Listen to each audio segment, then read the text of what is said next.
Now the serpent was more subtle than any beast of the field which the Lord God had made. And he said unto the woman, Yea, hath God said, Ye shall not eat of any tree of the garden. And the woman said unto the serpent, Of the fruit of the trees of the garden we may eat. But of the fruit of the tree which is in the midst of the garden, God hath said, Ye shall not eat of it, neither shall ye touch it, lest ye die.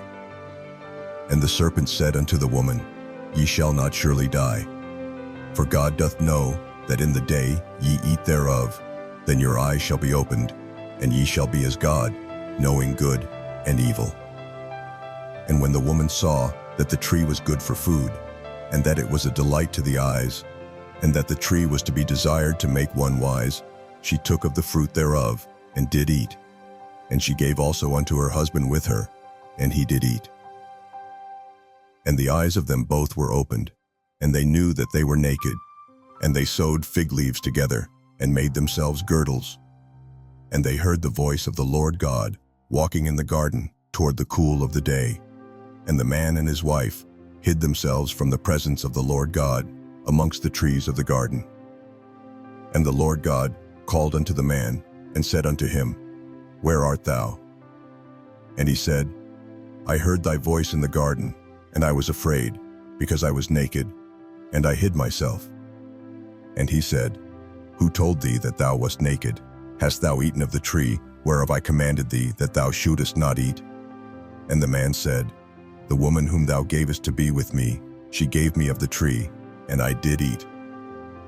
And the Lord God said unto the woman, What is this thou hast done?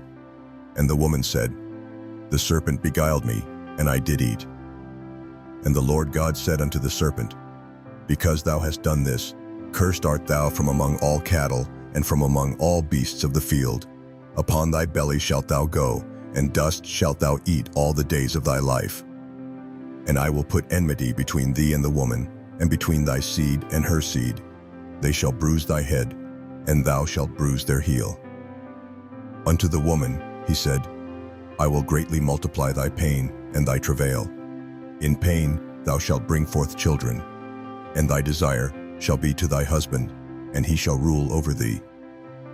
And unto Adam he said, Because thou hast hearkened unto the voice of thy wife, and hast eaten of the tree of which I commanded thee, saying, Thou shalt not eat of it. Cursed is the ground for thy sake. In toil shalt thou eat of it all the days of thy life. Thorns also and thistles shall it bring forth to thee, and thou shalt eat the herb of the field. In the sweat of thy face shalt thou eat bread, till thou return unto the ground. For out of it wast thou taken, for dust thou art, and unto dust shalt thou return. And the man called his wife's name Eve, because she was the mother of all living. And the Lord God made for Adam and for his wife garments of skins, and clothed them. And the Lord God said, Behold, the man is become as one of us, to know good and evil. And now, lest he put forth his hand, and take also of the tree of life, and eat, and live forever.